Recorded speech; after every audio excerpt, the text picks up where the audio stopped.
My youngest memories as a child are art related. So there was something there. I had the fortune of having an uncle who was an artist, Italian. He is still with us, so he is an artist, I should say.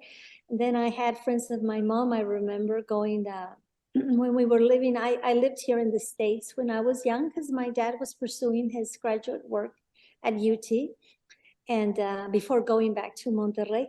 And she had a friend who, in the basement of her house, she painted. Remember that big eyes? Those big eyes. You know, Yeah. there was a movie recently. Okay, she did a lot of that.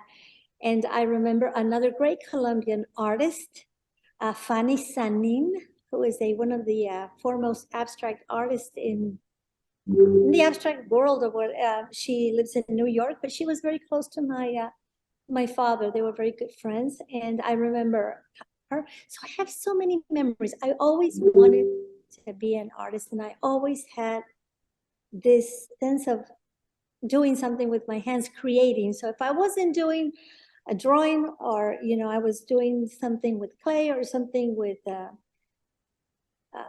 just something manual.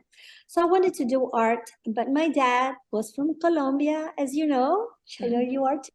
He was from Cali, and he met my mom. He came with a full scholarship from the government of Colombia to study in El Tec de Monterrey. That's where I met my mom. That's why I was born in Monterrey.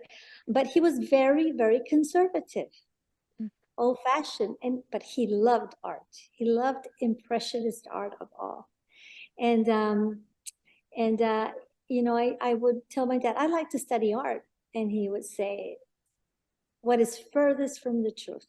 No, you've got some intellect. You're not doing that. You're not be a starving artist out there. So he would not encourage it. And I am from a traditional family, so I couldn't do it. So I guess trying to find my creative side, I decided the only thing I wanted to do was plastic surgery.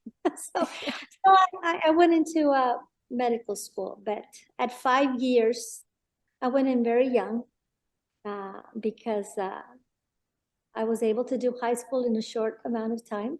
And so I went in very young, and 5 years, I really feel I had a burnout. I had a lot of responsibilities, not only of being in medical school. So my husband was getting his PhD here also in Austin, and let's get married. Okay, let's get married. And I thought, you know what? I'm done. I don't want to do this anymore. But even during medical school, I had a scholarship, and part of having a scholarship, you had to work for whatever the instructor said. And I remember creating wax sculptures of embryology of the fetus as it, the baby as it forms. So, I was always there, and I always wanted to go to plastic surgeons, surgeries and that kind of thing. But I left it. And when I got married, and we had our oldest son, Rafa, my husband was teaching at Texas Tech University in Lubbock, and I got pregnant, and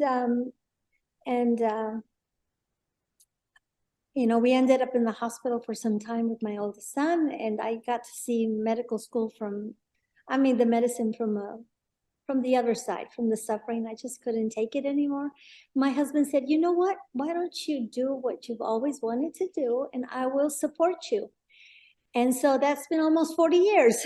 So I've been doing it full time, studying, taking workshops, and what I feel, I tell a lot of my students, of course, you have to love to teach, but there's always somebody willing to learn something that So if you start teaching, and I've been quoted saying this a lot, but I truly firmly believe it, that when one teaches, two learn. And I learned more than I taught. And so I started teaching beginning oil painting, and as I taught, and I had to reinforce and really try and make clear my thoughts, I was learning even more myself. And when you're dedicated to really helping your friends and you study, and I would go to workshops, and here I am. And the more I paint, the more I realize I have so much more to learn. So it's it's a never ending path, but it's a beautiful one.